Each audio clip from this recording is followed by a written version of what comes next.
Welcome friends to my next episode of my RANS S-21 build.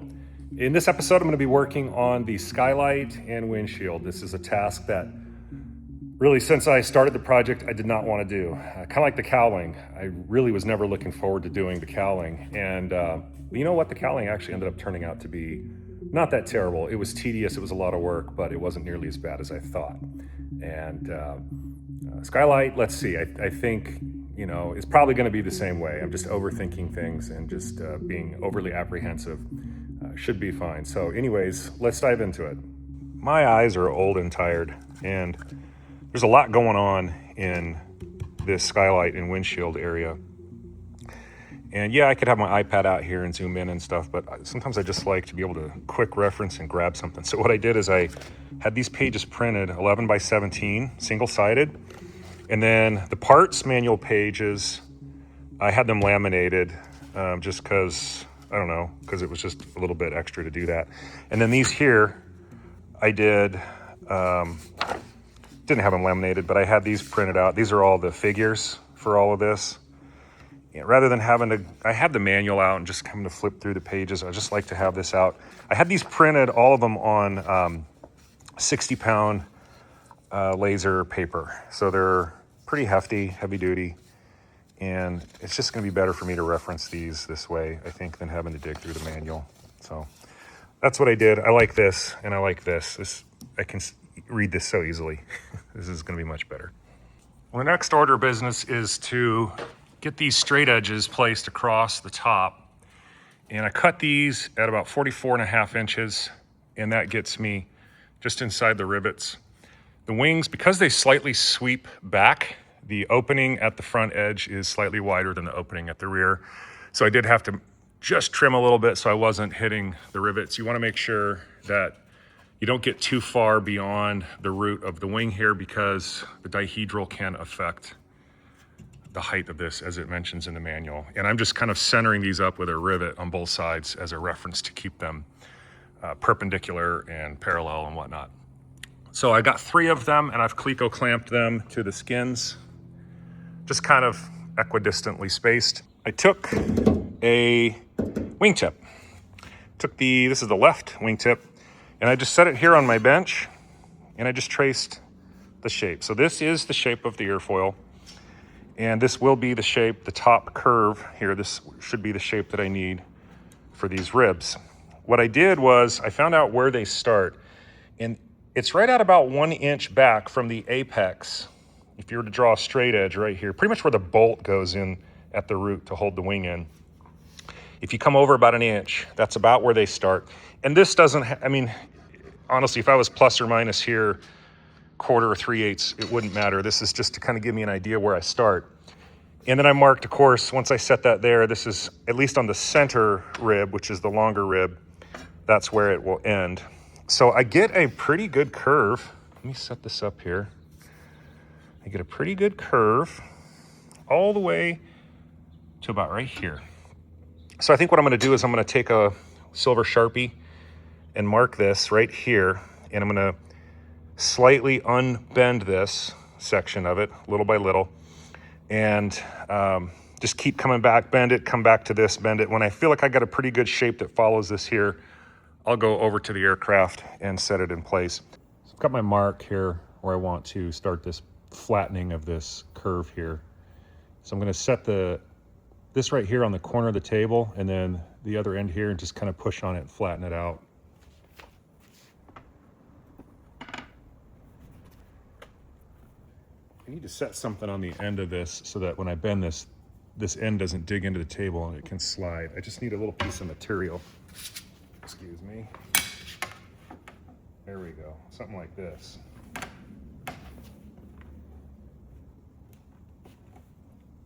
Yeah.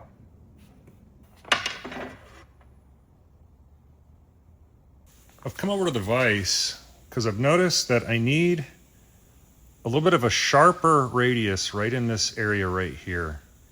And I can't think of any real way to do this. Unfortunately, I don't have a tubing bender. So I'm just I got my plastic jaws in my vise. I think what I'm gonna do is just clamp this in here. I don't know if this is gonna work. Give this a good clamp. I just torque this. These plastic jaws might be a little too soft, actually.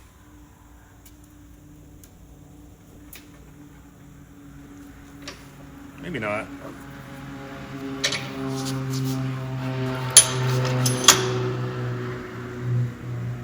Let me go check it on my curve.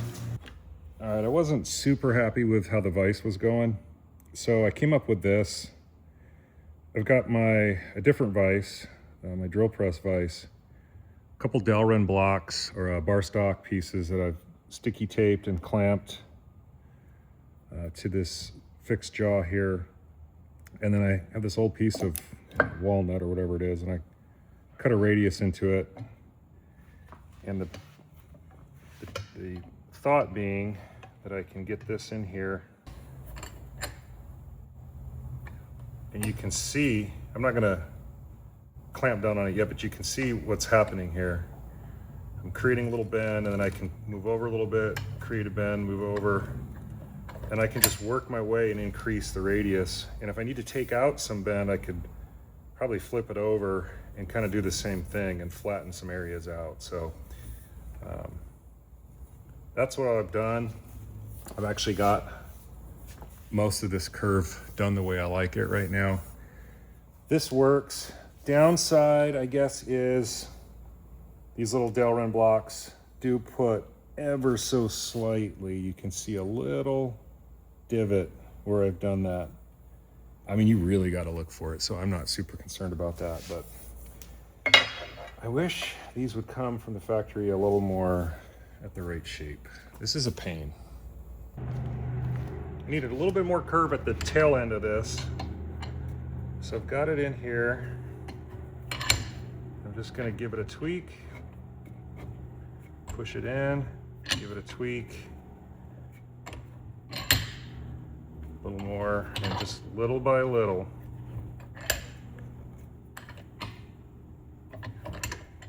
I'll get a little bit more of a curve at this tail end part than I need. Okay. I think I've got the center rib pretty much bent to shape. What a pain. I did not enjoy any of it, but I got it. I got that cleat there. I've got pretty much touching there, touching there, touching there, and clamped there. And they don't really push up and flex on any of these. This one maybe just ever so slightly. I'm not going to worry about that. This one, they're just touching. This one actually, slight gap. I'm not going to worry about that. We're talking, 40 thousandths. I think if you could get these honestly within about 1/8 of an inch, it probably wouldn't matter. One thing I noticed, I'll show you on one of these from the factory. When these were bent, they get twisted. So let me see, it's kind of hard for me to show or explain. So if this is square here, how can I show this? You can sort of see down there, it's off to the left when this is straight. So in other words, as that goes down, it kind of goes down and it twists. And if you lay it, here's a good way to show it. This is a flat surface. If I push it flat here, it's lifted up there. And it's not that it's curved in its lifting, it's actually twisted. So this square tube kind of does one of these things. As it goes, it twists. Now that was exaggerated, but you get the idea. So what I had to do was clamp this in my vise over there at the very end and come down here at this end and carefully twist this as best I could to get it back into shape. I think the reason that happened, if I had to guess, I believe they're probably rolling these in a tubing bender. And when they're rolling it, if they're not completely perpendicular in the dies, you'll start to run off at an angle. That's my guess on why that happened. You can correct it fairly good with, like I said, putting it in the vise. on the left and right ribs. I got one to work on the left side, this one here. Interestingly, it does not quite follow the rib exactly for whatever reason. I think it might have to do with the way that the tab is up here and straight and kind of extends up. I don't know, but it works the way it is, so I'm cool with it. I got this left one. I moved it over to the right side just to check that it was the same, and it was. So then all I did is I just took the last one here and I just overlaid it onto this rib and just made it match. I gave it all the tweaks it needs to be the same. It's very close. So I'll go over and check those, Cleco clamp those in place, and I should be done with the bows. Got my left and right ribs, pretty much how I'd like them. Got pretty good contact there. Just slightly low there, I guess. And just touching there, and I've got a similar situation over here. Keep in mind, I think these get some foam tape, so they're a little bit of inaccuracy can be accounted for there. I might, before I actually rivet these on, I think I might just give this a little more tweak and just a slight bit of bend so I can close that up a little bit, but 99% there. If I take my straight edge here, it just touches the skin. Same thing over there. But check this out. I did have to I used a couple washers. I did have to shim this out. Focus. I did have to shim this out. In fact, I'm a little high still. I stuck 2 washers in there. I might just do a thick and a thin. So it's not the 1/4 inch that some of the other builders were having to do, but it is just a little bit. So no big deal. I'll get that adjusted. So all in, I guess to get to this point here, I'm at about 2 hours, I'd say, of actual time working. It's probably been closer to 3 or 4, but a lot of that time I was dicking around with some other stuff and just noticing now I got a little out of order. I was to have drilled these holes first before I did any of the fitting of the ribs. Not a big deal. It doesn't really matter when these holes get drilled. You need to go ahead and get those done. And then now that I know that I like the fit, I can scribe the additional that needs to come off of these tabs here. They extend up just a little bit. So I'll scribe those and I'll cut and grind those down.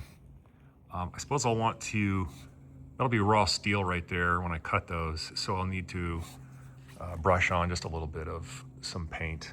I'll find some, I don't know, some gray enamel or something that'll match and just cover up those edges.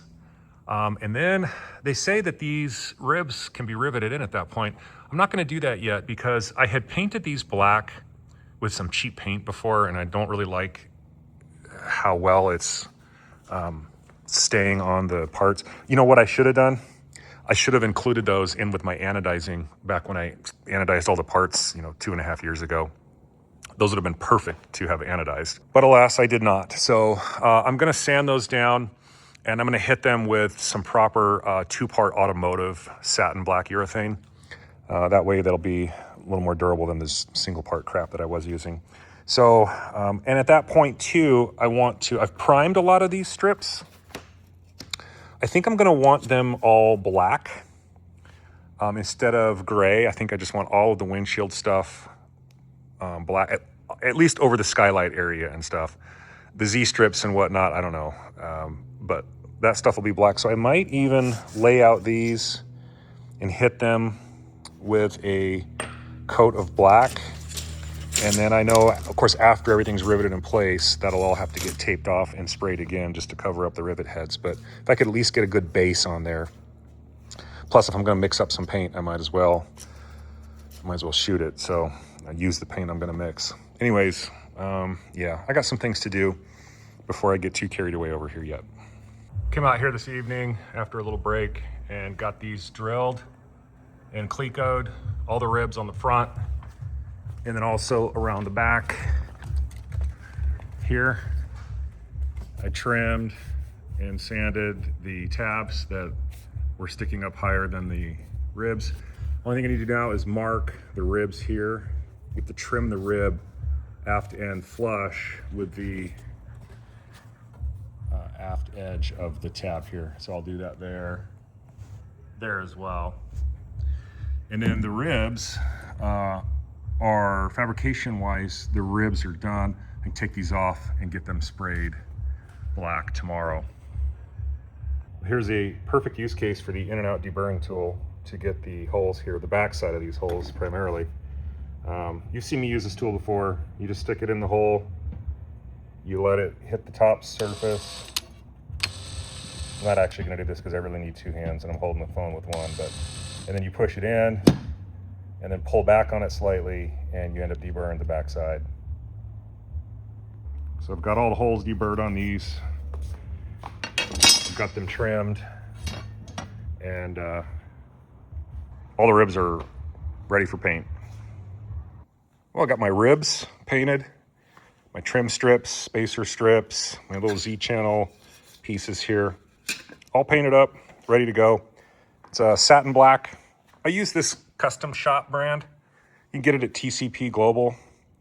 2-part automotive urethane. Sprays down real nice, works good. This particular paint, it has got a little bit of a texture to it, which I like for these parts. It's like what you might see with powder coat. Just a little bit of that texture there. Same thing on these, you can sort of make it out. Feels just like a, what do they call that? Like a crinkle coat, powder coat, but less textury, if that's a word. So what I need to do now is go ahead and get these riveted up in place. Got these riveted up on the fronts of the ribs here. I wet riveted these with some JB weld. And I actually put a little bit of JB weld, just a dab between the rib and the tab.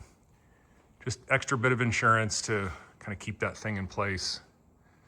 Keep any vibrations or anything from maybe eventually wallering out the ribs. Probably not likely, but it just seemed like it's something I wanted to do.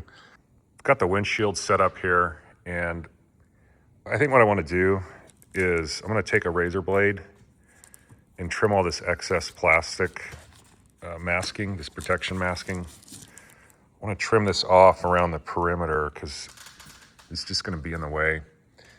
But what's cool is I've got this sitting up here and fits pretty nicely on the ribs. There's a little bit of a gap here, but I don't know how you would avoid that.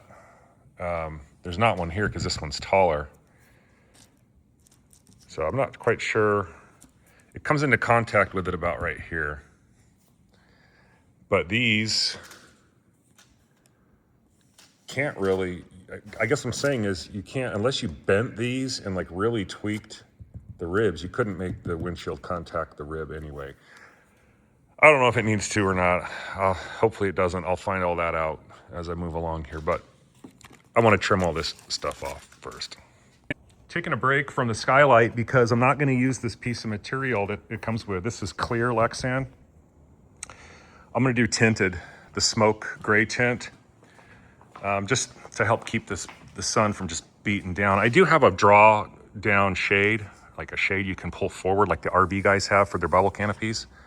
I did order that, but I still want to do a smoke tint. So I have to order that, and I can't do anything else because that piece is required for the next step. So I'm switching gears, and I got Aileron control cable continuity tonight. I moved this, my crossover cable. Everything's pretty good. So that's nice. I got my first control cable action going on here. Quite a bit of pulleys. 1, 2, 3, 4, 5 per side, 6 per side. Total of 12 for the Aileron system. But everything runs really smooth. And I don't know if you can see. Let me zoom in here. I'm trying to do this with one hand and reaching over. Where is that? There it is. Push rod. So we have a control system continuity complete. Well, I got my material in, my darkened or tinted polycarbonate. It's a 36 by 48 is what I ordered. It was trouble. It took me a while to find a supplier for this that wasn't going to make me buy a whole sheet and charge me $300 to ship it. I got this piece for $85 for the material piece itself, and then it was like 95 bucks to ship it. So it was a little expensive because it's an oversized piece. But I did find one, so I'm 170 bucks in. I figured that's a price point I can accept. And this is a really nice material. I'll pull off a little corner here. And it's quite dark. This is called 7135. They make tinted polycarbonate in two versions, 7130 and 7135. This is 7135. I would say it's equivalent to maybe a 20% limo tint on an automotive glass tint, similar to that. The 7130 is probably equivalent to like a 60%. It's just lightly tinted. And I don't mind this being heavily tinted because it is the top. You're rarely going to be looking out of the top in a turn. You know, you can pop your head out and kind of see inside your turn, but even at this darkness, that's going to be fine. So I'm happy I went with this. In the Arizona Sonoran desert sun here in the summer times, it can get quite brutal. What I can do now is go ahead and proceed with all the work that's done to this piece, and I won't be using the clear. I've got the mating strip placed on the skylight. I've marked a center on the mating strip, matched up to the center of the skylight piece. Set it back 1/4 inches with some marks. I'm going to take my Sharpie now and draw this line. This is figure 10G10, drawing this line back here, which then I'll set the mating strip holes to that line and then match drill through there. But this is just to establish that line. I'm just using the mating strip as the straight edge for it effectively.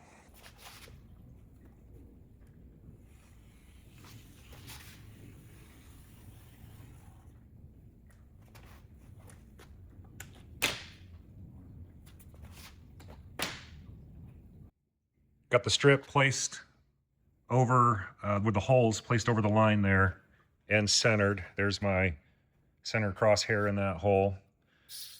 So I'm back the 1/4 inch. Now I can go ahead and match drill here through with number 30s. I'm just going to use a standard number 30 drill bit. I'm not going to use anything fancy for plastic. Polycarbonate drills actually quite nicely with regular bills. There's very low regular drills. There's very low risk of cracking or anything like that because it's a very compliant material. It kind of gives before it cracks. So I won't worry about that. I do have acrylic drill bits that I'll be using when it comes time to drill the windshield up there at the center rib, but that's a ways down the way. So I'll get the drill out and get these match drilled.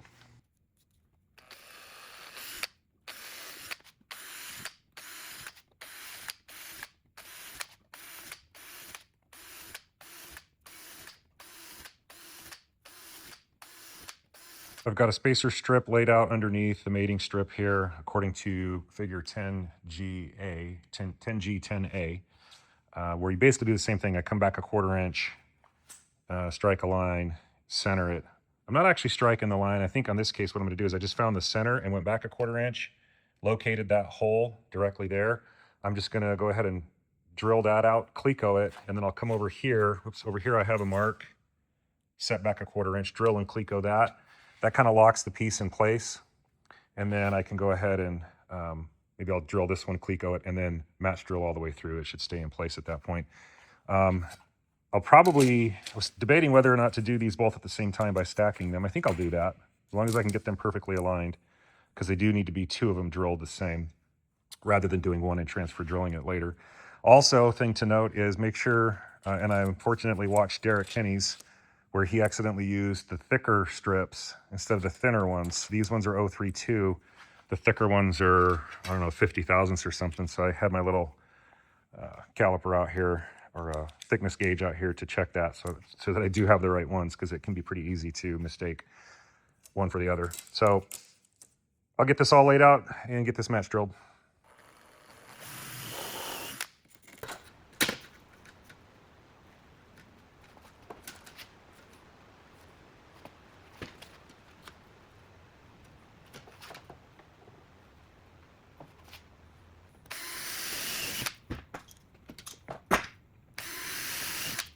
Okay, now I'm going to fabricate the skylight trim strips.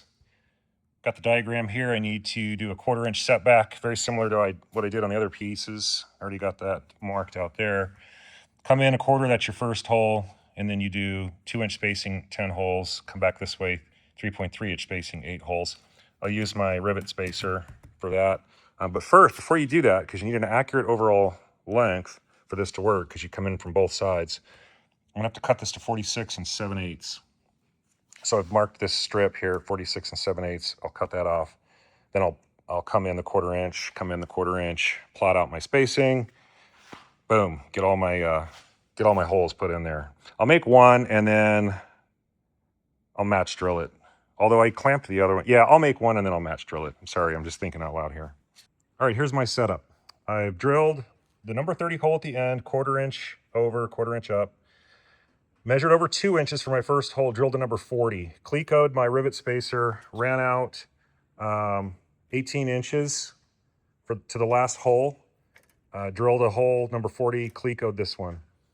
That sets my spacing every other one at 2 inches. So I'll drill this one, this one, this one, this one, this one. I skip this one. I put an X here because we're skipping that hole, fourth one in from the end. And then I'll do this one, and this one. And that should get me my 2-inch spacing, 10 holes. They say 10, it's a little confusing because at first I counted these out, 1, 2, 3, 4, 5, 6, 7, 8, 9, 10, 11. But then I realized, no, you're not drilling that hole. So it is 10 holes, but not truly 10 holes at 2-inch spacing. Because you skip one, you'll get it.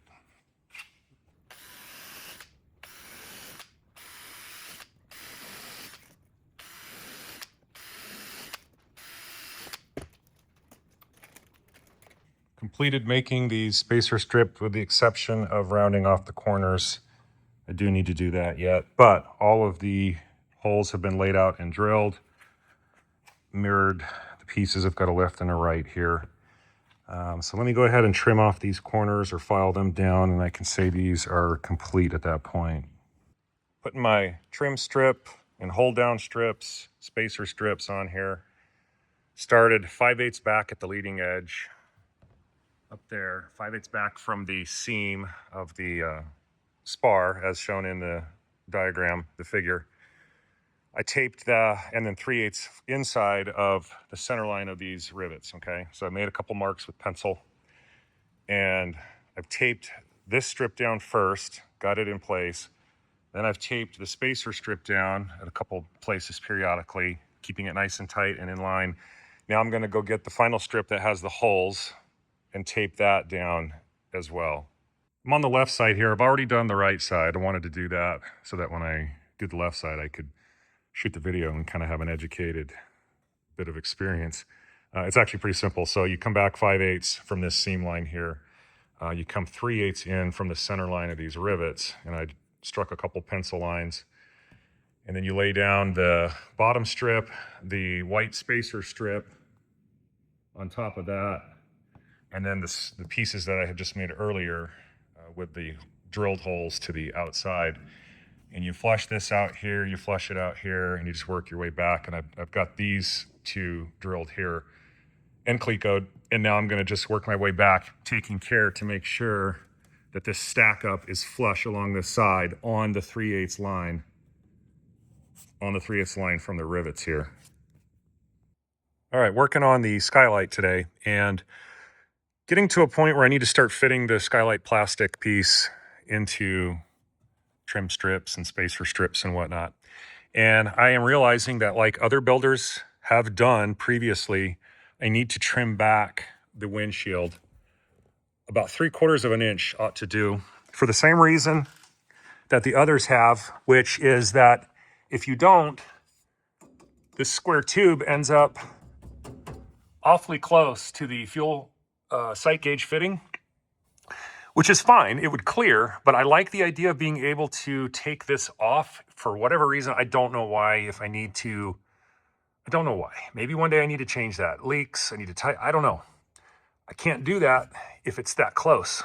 So if I trim off 3/4 of an inch of the windshield, it puts this somewhere about right there, a little more forward.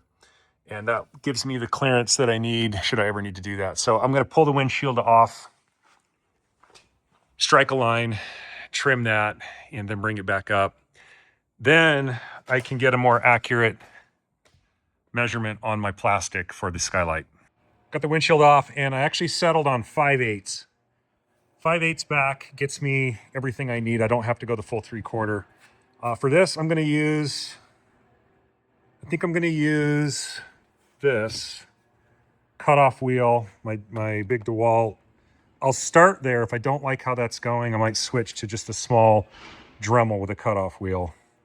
But let me see how this goes. And I think what I'm gonna do is set this up on something so it's kind of supported like this. Maybe I'll get a bucket or something, get it up to working height, and then I'll cut just shy of the line, and I'll use probably my sanding flapper disc and go up to the line. Again, this doesn't need to be super perfect because this joint is hidden by the little strips. But let's get after this.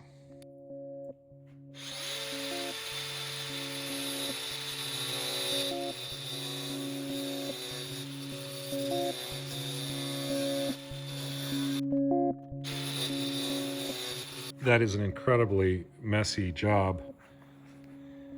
Shit's everywhere. I'm gonna get the vacuum out and clean this up and blow off the rest. Not my most favorite thing to do, but that worked just fine. I'll get my flapper disc out now, clean up this line, and get this mess cleaned up.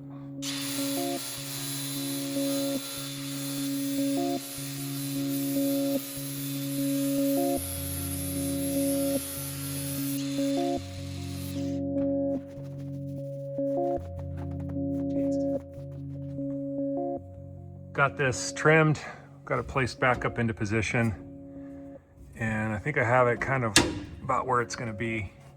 If I come up top and look down, we'll see. It comes, I guess it's going to come back a little bit because you have to have the holes. It's kind of hard to see, but basically, you know, we're kind of right there. So I think that'll be fine. All right, I have cut my skylight fore and aft. I came back 40, in my case, 34 1/4.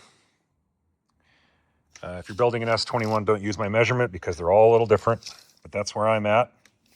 And then I went ahead and then found where I need to trim it left to right. It tapers because the wings kind of do that little sweep back, so it's a little narrower up front than it is at the rear.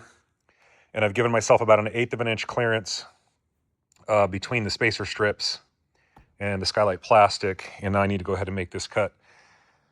I'm a little nervous here because this was a very expensive piece, about $170 with shipping and everything, and if I dork this up, I get to spend that again. But I've already triple checked my measurements. I'm gonna do it again, and then I'm gonna go ahead and cut this. This is where I wish I had a table saw. My dad used to have a real nice wood shop, and of course he sold that house in his shop several years ago, and I no longer have access to that. This would have been a nice, perfect cut on the table saw. So I'm just gonna do, in this cut here, I just did on my bandsaw. I just set the fence up, cut it pretty good. I'll do the same thing here. I'll set the fence. Actually, no, I can't set the fence because that's at an angle. I'm gonna have to freehand this. So anyways, let me check it one more time, and then I'll get her cut, and then I should be able to set this piece up on the top there. Well, I got my plastic on. Got nice gaps, even gap, just under 1/8 inch all the way down. I have a nice edge across the front.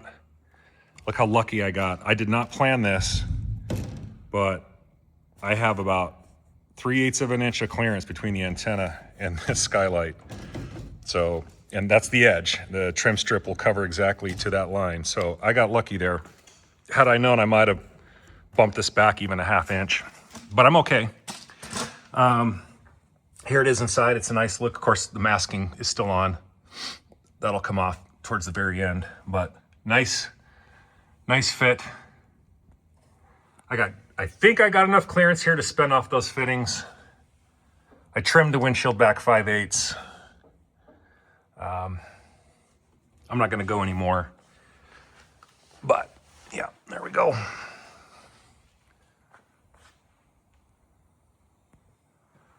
I'm gonna call that good for today.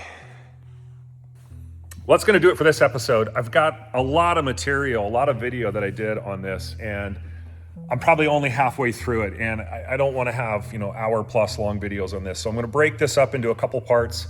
I do have a lot of the other stuff already shot. Skylight is actually mostly done as I'm recording this right now.